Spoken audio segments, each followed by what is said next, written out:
नमो नमः। वाञ्छाकल्पतरुर्भ्यश्च कृपा सिन्धुभ्य एव च पतितानं पावनेभ्यो वैष्णवेभ्यो नमो नमः। पतितपावन परम करुणामय परम आराध्यतम गुरुपाद पद्म नित्य लीला प्रविष्ट ओम विष्णुपाद परमहंस परिव्राजकाचार्य अष्टोत्तर शत श्री श्रीमद् शिल भक्ति वल्लभ तीर्थ गोस्वामी गुरु महाराज के अभय चरण कमल में अनंत कोटि साष्टांग दंडवत प्रणाम करते हुए उनकी अहेतु की कृपा प्रार्थना करता हूँ।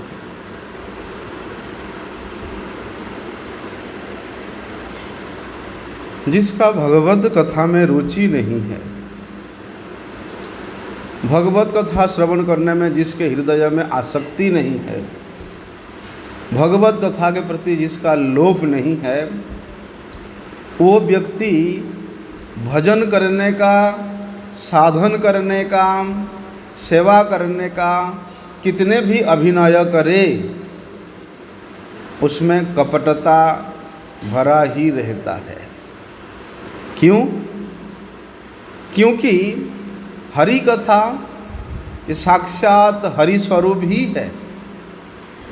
इसलिए हरि कथा श्रवण करने का मतलब है साक्षात रूप से भगवान श्री हरि का सेवा करना। इसलिए साधु गुरु वैष्णवों के मुख से हरि कथा श्रवण करना ही मनुष्य का, उस व्यक्ति का, उस साधक का सबसे प्रथम मंगल का पथ है। इसलिए इस हरि कथा श्रवण रूप मंगल पथ के पथिक जब तक नहीं होंगे तब तक मंगल प्राप्त करना असंभव है। और सभी प्रकार के मंगल, सभी प्रकार के श्रेय भगवत कथा में ही, श्री भगवत पाद पद्म में ही विद्यमान है। इसलिए ये श्रोत पथ अर्थात ये श्रवण पथ ही वास्तव में हमारा मंगल का पथ है। इसके सिवा दूसरा कोई चारा है ही नहीं। एकमात्र इस पथ के पथिक होने से ही साधक जीव प्रकृत अपने लक्ष्य तक पहुंच पाता है। उसका बचने का, निस्तार प्राप्त करने का एक ही उपाय है, वो है साधु गुरु वैष्णवों के मुख से हरि कथा श्रवण रूप जो श्रोत पंथ है, श्रोत पथ है, श्रवण पथ है, वो पथ का पथिक होना पड़ेगा। इसलिए हरि कथा श्रवण को सभी प्रकार के मंगल का मूल स्रोत के रूप में हमारे महाजनों ने वर्णन करते हैं। क्यों? क्योंकि श्रवण ही वास्तव में विचार किया जाए तो श्रवण ही मंगल का मूल कारण है, आदि कारण है, सर्वश्रेष्ठ कारण है। इसलिए साधु गुरु मुख से हरि कथा श्रवण व्यतीत मंगल प्राप्त करना असंभव है, असंभव है, असंभव है। हम लोग अपने स्वयं के मंगल किस प्रकार से होगा उसको हम लोग कभी नहीं जानते, नहीं समझ पाएंगे। किससे हमारा मंगल होगा, किससे हमारा अमंगल होगा, इस जगत के जीव में इतना सामर्थ्य नहीं है कि वे निर्धारण कर सके। किसे भालो होए कभू ना बुझिनु कि हई बे आमार गति। गोपीनाथ तुम्ही आमार पति, कि हे गोपीनाथ तुम ही मेरे स्वामी हो, तुम ही मेरे भर्ता हो, तुम ही मेरे मालिक हो। इसलिए जब तुम ही मेरे सर्वस्व हो, फिर मुझे अपने लिए सोचने का कोई आवश्यकता नहीं है। और किससे मेरा मंगल होगा, किससे मेरा अमंगल होगा?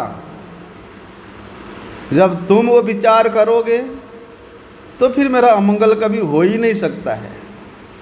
इसलिए जीव अपने मंगल अमंगल के उस तत्व को कभी भी नहीं समझ पाता है। इसलिए भगवान करुणामय है, वे करुणा के अवतार स्वरूप श्रीमद् भागवत, श्रीमद् भगवद गीता, तमाम अनेक शास्त्र के रूप में वे इस जगत में प्रकट होते हैं, अवतीर्ण होते हैं। कलौ किरण भाषितम श्रीमद् भागवतम शास्त्रम कलौ किरण भाषितम। इसलिए जगत जीवों के प्रति कृपा परवश होकर के भगवान स्वयं यहाँ पर श्रीमद् भागवत के रूप में अवतीर्ण हुए हैं। इसलिए भगवान जिस प्रकार करुणामय है, ये शास्त्र भी, ये भगवत कथा गुण कीर्तन करने वाले समस्त शास्त्र भी परम कारुणिक है, परम करुणा उपदेश है, करुणाकर है। वे शास्त्र ही हम लोगों को हमारे मंगल का उपदेश प्रदान करते हैं। इसलिए तत्व ज्ञान प्राप्त करने का एक ही उपाय है, वो है श्रोतपंथ। साधु गुरु मुख से शास्त्र के वाणी ही हमको तत्व ज्ञान प्रदान करता है। स्वयं का इतना सामर्थ्य नहीं है कि हम लोग शास्त्र अध्ययन करके शास्त्र के जो मूल है, निचोड़ है, तत्व है, उसको समझ सकेंगे। लेकिन वही शास्त्र के कथा, वही शास्त्र के वार्ता जब हरि गुरु वैष्णव के मुख से श्रवण करेंगे, तब जाके हमारा वास्तविक तत्व ज्ञान लाभ होता है। इसलिए जिस प्रकार भगवान स्वयं मंगल स्वरूप है, मंगल मूर्ति है, ठीक उसी प्रकार इस भगवत नाम गुण लीला से परिपूर्ण शास्त्र भी मंगल मूर्ति है। इसीलिए जो लोग इन समस्त शास्त्रों को अपने जीवन का, अपने प्राण का आधार स्वरूप मानते हैं, वास्तव में उनका ही मंगल होता है। इसलिए शास्त्र क्या निर्देश करते हैं कि शास्त्रम पापम हरम पुण्यम पवित्रम भोगमक्षदम शांतिदंच महार्थंच भक्ति ही जसह जगत गुरु। इस प्रकार नारद पंचरात्र वर्णन आता है कि शास्त्रम पापम हरम मुख्यम, शास्त्र श्रवण करने से, हरि कथा श्रवण करने से पाप नष्ट होता है, और पुण्यम, परम पुण्य लाभ होता है। पवित्रम बोलते हैं उसके चित्त शुद्ध हो जाता है, और भोगमोक्षदम, उस व्यक्ति के हृदय में इस संसार की भोग विलास इत्यादि या मोक्ष मुक्ति प्राप्त करने की आशा रहता है, तो वो भी लाभ हो जाता है। इसके साथ और क्या बताते हैं, शांतिदंच, शास्त्र श्रवण करने से, हरि कथा श्रवण करने से परम शांति लाभ होता है, हरि भक्ति लाभ होता है। महार्थंच, जो कि महान अर्थ है, जीवों की जो परम प्रयोजन है, भक्ति भगवत प्रेम बोलते हैं वो लाभ होता है। महार्थं च, महान अर्थ प्राप्त होता है। भक्ति ही स जगत गुरु बोलते हैं, और उसको भगवत प्रेम लाभ हो जाता है। हरि कथा श्रवण करने से देखो कितना फल है। पाप नष्ट होता है, पुण्य लाभ होता है, चित्त शुद्ध होता है, विषय सुख चाहने वालों को विषय सुख मिलता है, मुक्ति चाहने वाला को मुक्ति मिलता है, भुक्ति चाहने वालों को भुक्ति मिलता है, शांति लाभ होता है, भक्ति लाभ होता है, और सबसे जो महान अर्थ है कृष्ण प्रेम, भगवत प्रेम, वो लाभ होता है। क्यों कहते हैं? शास्त्र ऐसा वर्णन करते हैं कि तत्रैव गंगा यमुना च तत्र, गोदावरी तत्र, सरस्वती च, सर्वाणि तीर्थानि वसन्ति तत्र, यत्र अच्युतोदार कथा प्रसंगः। जहाँ पर, जिस स्थान पर भगवत कथा होता है, भगवान का कीर्ति का कीर्तन होता है, गुणगान होता है, तत्रैव गंगा यमुना च तत्र, उस स्थान पे साक्षात गंगा देवी प्रकट हो जाती है, यमुना जी प्रकट होती है, गोदावरी, सरस्वती, बोलते जितना भी पतितों को पावन करने वाले नदियां हैं, अर्थात सभी तीर्थ वहाँ आकर के प्रकट हो जाते हैं। इसलिए जिस स्थान पर हरि कथा होता है वो स्थान परम पवित्र होता है, वे स्थान महातीर्थ स्वरूप हो जाता है। इसलिए हरि कथा श्रवण करने वाले व्यक्ति को अलग रूप से इन सब पतित पावनी नदियों में जाकर के स्नान करने की, तीर्थ भ्रमण करने की आवश्यकता नहीं पड़ता। श्रद्धा युक्त होकर के प्रकृत साधु गुरु वैष्णवों के मुख से हरि कथा श्रवण करता है तो उसका सभी तीर्थों में स्नान करना, सभी तीर्थों में वास करना, सब कुछ प्राप्त हो जाता है। स्कंद पुराण में तो यहाँ तक वर्णन है कि यत्र यत्र महिपाल वैष्णवी वर्तते कथा, तत्र तत्र हरिर्जाति गौर यथा सुतवत्सला। जिस प्रकार से गैया, गो माता, जिसका अभी बच्चा हुआ है और वो बच्चा दूध पी रहा है,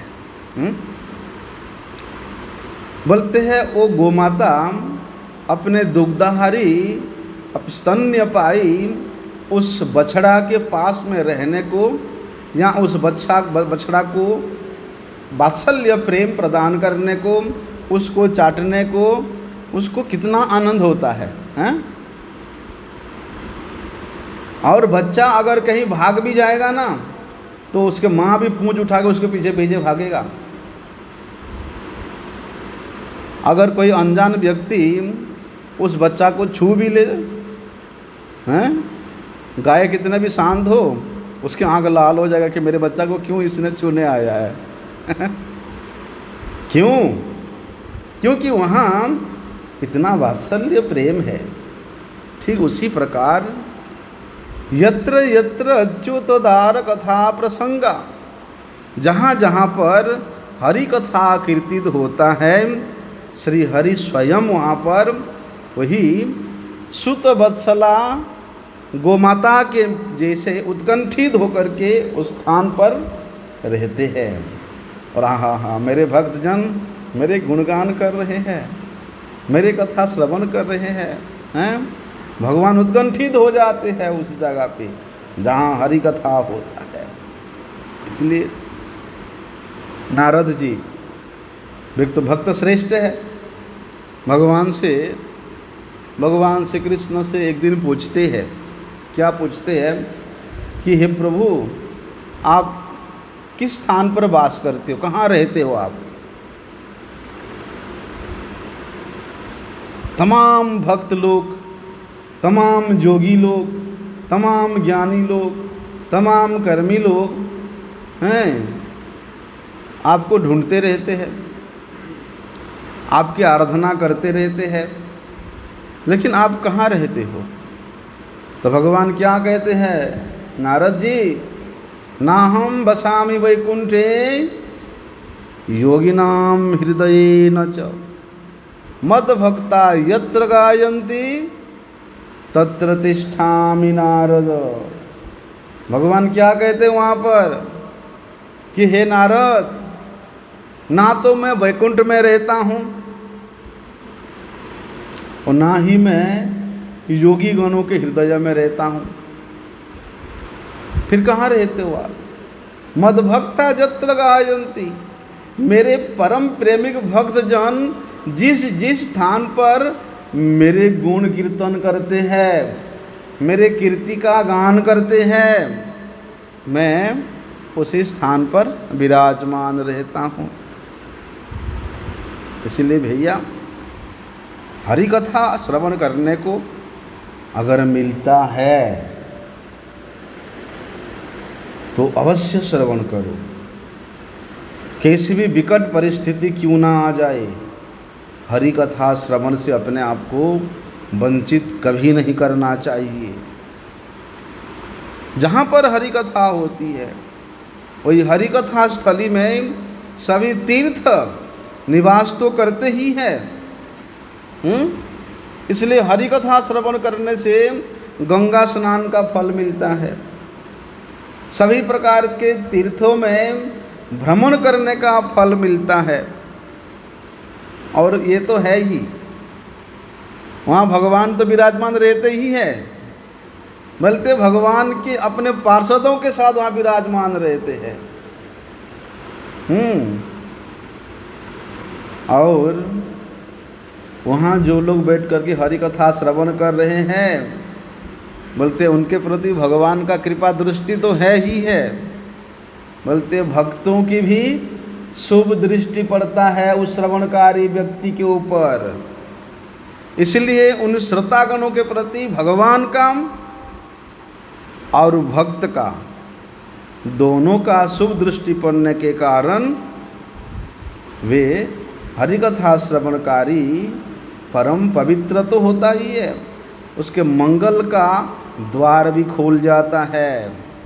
इसलिए हरिकथा श्रवण उससे बड़ा मंगलप्रद साधन और कुछ है ही नहीं। कितने भी साधना करो, अगर हरि कथा में रुचि नहीं हुआ तो उसकी साधना केवल एक अभिनय मात्र है, एक नाटक मात्र है। हरि कथा श्रवण करने को मिले तो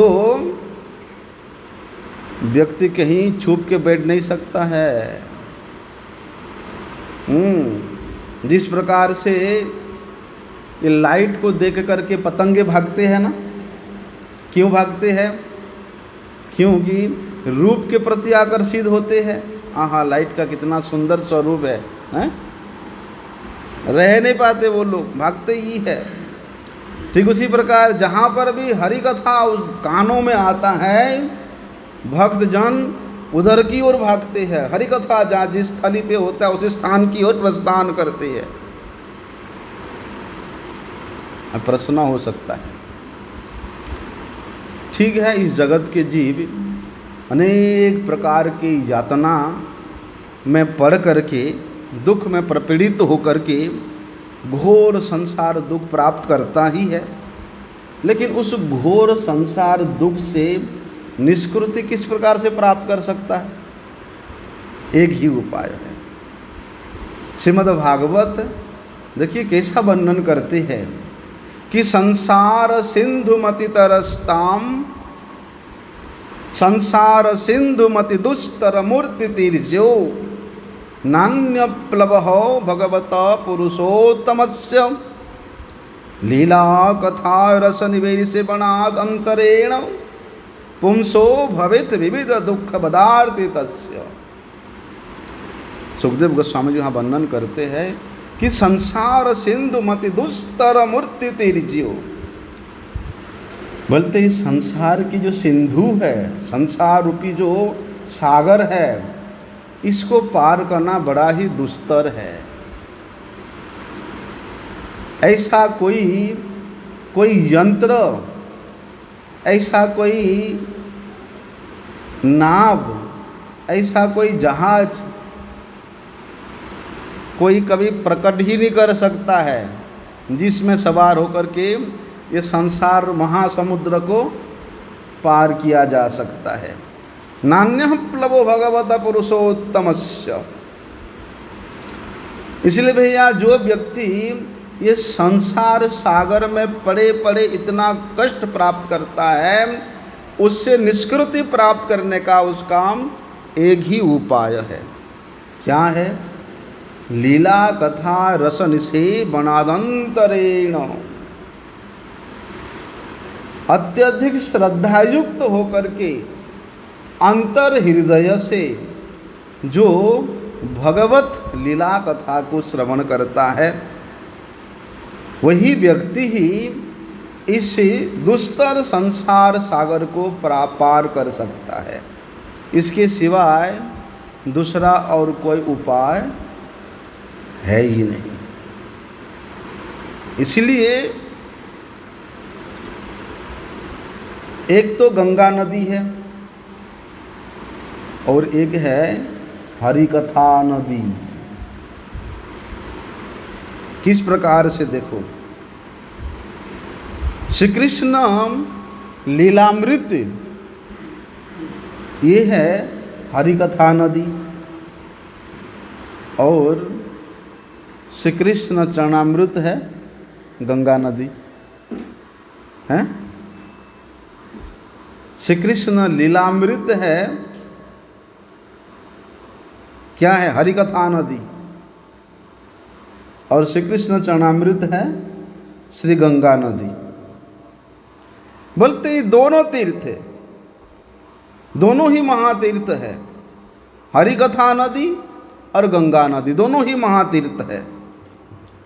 जिस प्रकार से कहते हैं गंगा नदी में स्नान करने से जीव के तमाम पाप भस्म हो जाता है, ध्वंस हो जाता है ना। और हरि कथा नदी में स्नान करने से क्या होता है? उसके तमाम पाप नष्ट तो होता ही है, वो परम पवित्र हो जाता है, शांति प्राप्त करता है, भक्ति प्राप्त करता है, मुक्ति प्राप्त करता है, जिसका जिस प्रकार का कामना है ऐसा। इसलिए हरि कथा नदी में स्नान करने से हमारा एकमात्र अभिलषित फल भक्ति योग के साथ में श्री कृष्ण प्रेम प्राप्त होता है। इसलिए श्रीमद् भागवत शास्त्र वर्णन करते हैं, बिभ्यस्तवामृत कथो दरास्त्रिलोक्याः पादावनेज सेवितः मंगलानि हंतुम आनुश्रवं श्रुतिभिरंघ्रि जमंगदंगैः तीर्थद्वयं शुचिदयंत उपस्वसन्ति। कहते हैं, वहाँ वर्णन करते हैं कि हे प्रभु, एक नदी तो आपके कथारूप अमृत है और एक नदी आपके पदनीर अर्थात आपके चरणों के चरणामृत के रूप में प्रवाहित हो रही है। बोलते जिस प्रकार से गंगा नदी प्रवाहित होकर के त्रिलोकी को पापों से मुक्त करती है, उसी प्रकार आपके कथारूप जो अमृत नदी है उसमें अवगाहन करने वाला व्यक्ति वो धन्याति धन्य हो जाता है। पुण्याति पुण्य से वो संश्लिष्ट तो होता ही है। बोलते हैं वो भक्ति रूपी महासमुद्र में नित्य निरंतर गोता लगाता है। क्या करने से? उस हरि कथा रूप अमृत नदी में स्नान करने से उसको अमृत रूप महासमुद्र में प्रवेश करने का अधिकार मिलता है। इसलिए भैया जो व्यक्ति ये दोनों तीर्थ में स्नान करता है, अवगाहन करता है, वे धन्य है। कौन सी तीर्थम? हरि कथा नदी रूप तीर्थम और भगवान के चरणामृत रूप गंगा नदी में। इसलिए कहते हैं श्रुति के द्वारा, कानों के द्वारा एक नदी में स्नान किया जाता है। कौन सी नदी में? हरि कथा नदी में कानों के द्वारा स्नान किया जाता है और गंगा नदी में अपने अंग के द्वारा, शरीर के द्वारा स्नान किया जाता है। इसलिए अंग संगे आर तीर्थे स्नान पान करे, श्रुति जोगे स्नान करे एक तीर्थ जले। श्रवण के द्वारा वे साधक हरि कथा नदी में स्नान करता है और अंग संग के द्वारा वे गंगा जी में स्नान करता है। इस प्रकार जो व्यक्ति ये दोनों तीर्थ में स्नान करता है, दोनों तीर्थ के इस अमृतमय जल को पान करता है, बोलते हुए महाभागवत हो जाता है। ऐसा महाभागवतों का दर्शन करना, स्पर्शन करना, आलापन करना, चिंतन करना भी गंगा, यमुना, सरस्वती, ये जितने भी परम पतित पावनी नदी है उन सब में स्नान करने का फल प्राप्त हो जाता है। इसलिए क्या कहते हैं? दर्शने पवित्र करो यही तुम्हार गुण। क्योंकि वैष्णव हरि कथा स्वरूप होते हैं। उनके रोम रोम में, उनके सांस सांस में हरि कथा ही निकलता रहता है, हरि कथा ही विद्यमान रहता है। हरि कथा के सिवाय वे संत जन और कुछ बोलते ही नहीं, कुछ जानते ही नहीं है। इसलिए ऐसे संतों का अगर चिंतन भी करता कोई तो भी उसको इन सब तीर्थों में स्नान करने का फल प्राप्त हो जाता है। इसलिए अनेक वैष्णव जन है, वो लोग क्या करते हैं, सुबह पहले तो गंगा जी में स्नान करके आते हैं। जो गंगा जी के किनारे में नहीं है वो बाथरूम में ही गंगा जी को बुला लेता है। गंगेश्च जमुने चैव गोदावरी सरस्वती नर्मदे सिंधु कावेरी जले अस्मिन् सन्निधिं कुरु। इन सब नदियों से प्रार्थना करता है कि हे महापुण्यदायी और परम पवित्र नदीगण, आप कृपा करके मेरे सन्निध, मेरे सम्मुख प्रकट हो, कृपा करके। इसलिए आवाहन करके उन नदियों का स्नान किया जाता है। उसके बाद कई वैष्णवों को देखा मैंने, वो लोग प्रत्यह नित्य प्रति 1000 वैष्णवों का नाम ले ले करके उनके गुणों का चिंतन करते हुए दंडवत प्रणाम करते हैं। मतलब कितने वैष्णवों का नाम स्मरण करके, चिंतन करके, दंडवत प्रणाम के माध्यम से वे कितने महापुण्यदायी तीर्थों में स्नान कर रहे हैं। ऐसा इसीलिए हरिकथा श्रवण करने से केवल पाप से निष्कृति मिलती, ऐसी बात नहीं है। दुख निवृत्ति भी होती है, संसार से मुक्ति भी मिलती है, ऐसी बात नहीं है। बोलते नित्य प्रति अगर हरिकथा श्रवण करता है तो उसको नित्य शांति प्राप्त होता है, परम पुरुषार्थ श्री कृष्ण प्रेम प्राप्त होता है। इसलिए जो लोग भक्ति कामना करते हैं उनको क्या करना चाहिए? नित्य प्रति हरि कथा सुनना चाहिए। इधर हरि कथा शुरू हो रहा है और उधर नीचे जाकर के सो जाओगे। इसलिए ऐसा विधान है, हरि कथा प्रारंभ होने से पहले जो सेवक का जो सेवा है उसे पहले ही समाप्त कर दो। लेकिन हरि कथा के समय में बिल्कुल सामने बैठो, हरि कथा श्रवण करो। इतने बड़ी, ये कहते हैं हीरा पास में होते हुए तुम कांच को ढूंढ रहे हो, हैं? तुम्हारे सामने हीरा बन रहा है, लेकिन वो हीरा लेने के लिए तुम्हारा मन नहीं कर रहा है। वहाँ मिट्टी खोद खोद के कांच ढूंढ रहे हो। यहाँ हरि कथा चल रहे हैं और वहाँ घड़ के बर्तन रगड़ रहे हो। कोई फायदा नहीं है। इसलिए भैया श्रीमद् भागवत क्या कहते हैं, यदुत्तम श्लोक गुणानुवाद संगीयते अभीक्ष्णम अमंगलघ्न तमेव नित्यम शृणुयाद विष्णु कृष्ण अमलाम भक्तिम अभिप्समान।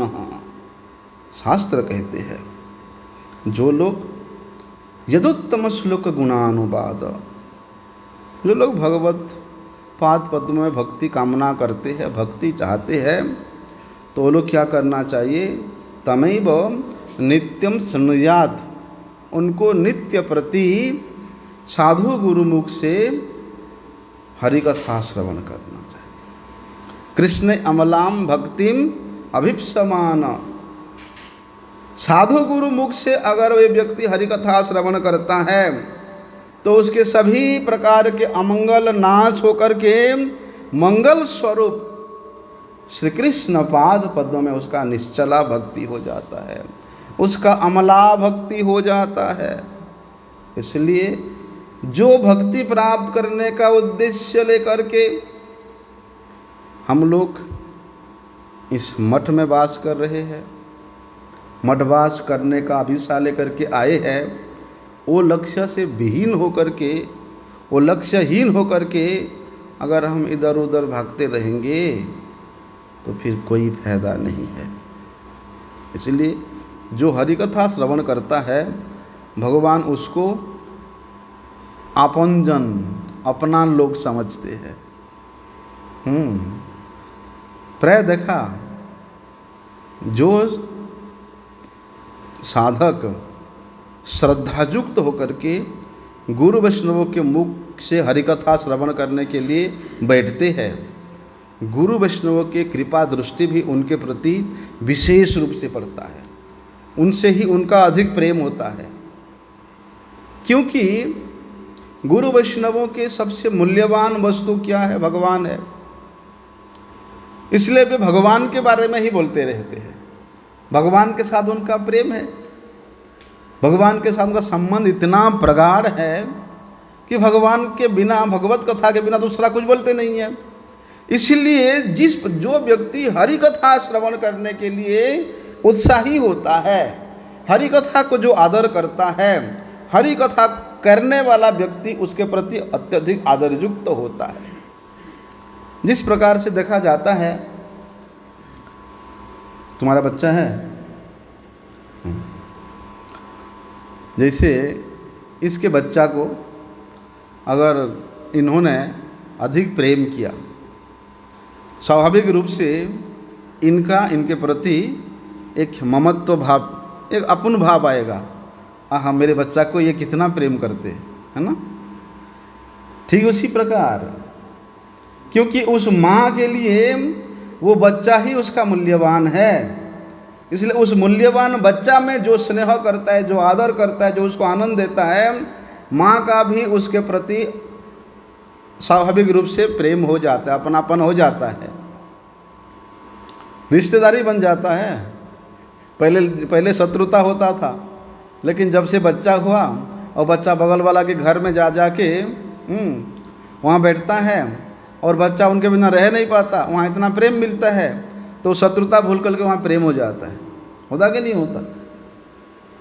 इसलिए हरि कथा श्रवण करना चाहिए, हरि कथा में बैठना चाहिए। क्या कहते हैं भगवान? भगवान अर्जुन को कहते हैं एक जगह में कि मत कथा वाचकम नित्यम मत कथा श्रवणे रतम, मत कथा प्रीत मनसम नाहम तक्ष्यामि तम नरम। भगवान वहाँ अर्जुन को कहते हैं कि हे अर्जुन, जो व्यक्ति प्रीति के साथ प्रेम पूर्वक मेरे कथा को नित्य प्रति श्रवण करता है, मैं उस व्यक्ति को कभी भी परित्याग नहीं कर सकता हूँ। वो व्यक्ति अपराधी भी क्यों ना हो,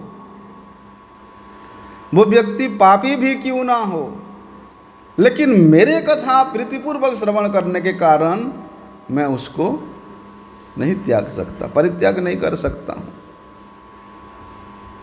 अभी जीव तो भैया अनर्थग्रस्त है ही, हैं? अनर्थ में घिरा रहता है जीव। इसलिए अनर्थ निवृत्ति जब तक नहीं होगा तब तक भक्ति करना असंभव है, भक्ति होगा ही नहीं। इसलिए अनर्थ निवृत्ति का क्या उपाय है? तो श्रीमद् भागवत शास्त्र में वर्णन करते हैं, गृहे स्वाभि शतांचापि पुंसाम कुशल कर्मणाम मद्वार्ता यतमानानाम न बंधाय गृहामतः। गृह में आसक्त है, संसार में आसक्त है, देह में आसक्त है, देही वस्तुओं में आसक्त है, लेकिन क्या करता है?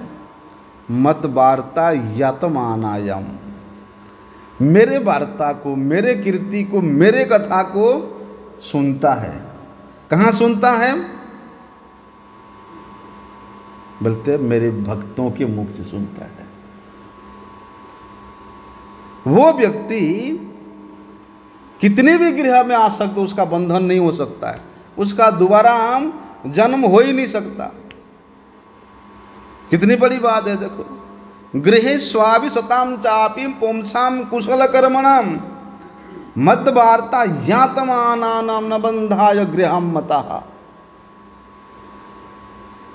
कैसे भी भला कैसे हो सकता है? अरे हरि कथा ही तो समस्त प्रकार के बंधन को छुटा देता है, हैं? एक क्षण की वार्ता, एक क्षण की साधु उपदेश, वो हमारे हृदय ग्रंथि का जो बंधन है उसको छिन्न भिन्न कर देता है। विद्यन्ते हृदय ग्रंथि छिद्यन्ते सर्व संशया। सभी प्रकार के संशय का नाश कर देता है। क्या? हरि कथा। इसीलिए कहते हैं हम लोग जो श्रीमद् भागवत पाठ करते हैं तो हम लोग मंगलाचरण करते हैं। नष्ट प्राय सुभद्रेषु नित्यं भागवतं सेवया भगवती उत्तम श्लोके भक्तिर भवति नैष्ठिकी। नित्य प्रति यद्यपि कोई व्यक्ति आदर के साथ, यत्न के साथ, उत्साह के साथ, परम विश्वास के साथ भागवत कथा श्रवण करता है, भक्त और भागवत का सेवा करता है। जिस प्रकार से भागवत का सेवा किस प्रकार से होता है, हरि कथा का सेवा किस प्रकार से होता है, भागवत श्रवण करने से ही भागवत सेवा होता है। ठीक उसी प्रकार भक्त सेवा भी भक्ति का कथा, भक्त के मुख से भक्ति कथा श्रवण करने से ही भक्त का सेवा होता है। तब जाके क्या होता है? भक्तिर भवति नैष्ठिकी। तब उस श्रवणकारी काम भगवत पाद पद्म में निष्ठायुक्त भक्ति, नैष्ठिकी भक्ति, शुद्ध भक्ति लाभ होता है। इतना अधिक महिमा बताया। भगवान कपिल देव तो माता देवहूति को यहाँ तक बताते हैं कि हे माता, साधु मुख से हरि कथा श्रवण करने से क्या होता है, मैं आपको बताता हूँ, सुनो। सताम प्रसंगान मम वीर्य संविदो। भवन्ति हृत्कर्ण रसायनः कथा तद्जोषणदास्पवर्गवर्त्मनि श्रद्धा रति भक्ति अनुक्रमिष्यति। देखो कितनी बड़ी बात भगवान कपिल देव बता रहे हैं। भगवान की कथा तो मंगलप्रद है, साथ ही साथ हमारे हृदय को और हमारे कान को भी वो आनंद प्रदान करता है, रसायन कर लेता है। क्या करने से? सताम प्रसंगान, श्रद्धा युक्त होकर के साधु के मुख से मेरे प्रसंग को श्रवण करने से। इतना ही नहीं, तत् जोषणाद अश्ववर्ग वर्त्मनि। वर्ग क्या है? प, फ, ब, भ और म, इसको प वर्ग कहते हैं। प मतलब पाप,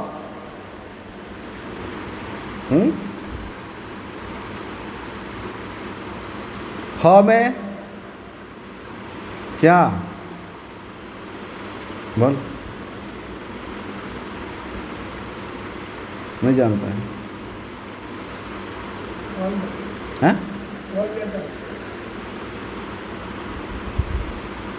जागतिक फल का इच्छा। ब में व्याधि, भ में भ्रम, म में माया। इसको बोलते प वर्ग। मतलब जितने भी अनर्थ हैं वो सब दूरीभूत तो होता ही है, और श्रद्धा रति भक्ति अनुक्रमिष्यति। साधन भक्ति, भाव भक्ति, प्रेम भक्ति सब कुछ प्राप्त हो जाता है। क्या करने से? मेरे भक्त के मुख से हरि कथा श्रवण करने से। इसीलिए जो लोग प्रीति के साथ हरि कथा श्रवण करते हैं वो लोग तो भगवान को भी वशीभूत कर लेते हैं। भगवान भी उसके हृदय में आकर के बंध जाते हैं।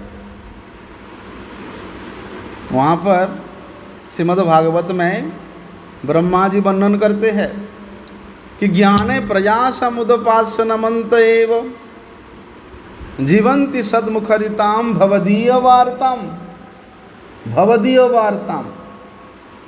स्थाने स्थिता श्रुतिगतां तनुवांग मनोभि ये प्रायसो अजीत जीतो अप्यसि तेईस त्रिलोक्याम। देखो भगवान किस प्रकार से पराजित हो जाते हैं। वे तो अजीत है, उनको कोई जीत नहीं सकता, लेकिन भगवान किस प्रकार से पराजित होते हैं, क्या उपाय है भगवान को परास्त करने का, भगवान को अधीन करने का क्या उपाय है, उसको जगत गुरु ब्रह्मा जी बता रहे हैं भवदीय प्रसंगात। और वो भवदीय प्रसंगात किस प्रकार से श्रवण करना चाहिए, उसका क्या तरीका है, उसको हम लोग कल सुनेंगे। वंशा कल्पतरुभ्यश्च कृपा सिंधु पतितानां पावनेभ्यो वैष्णवेभ्यो नमो।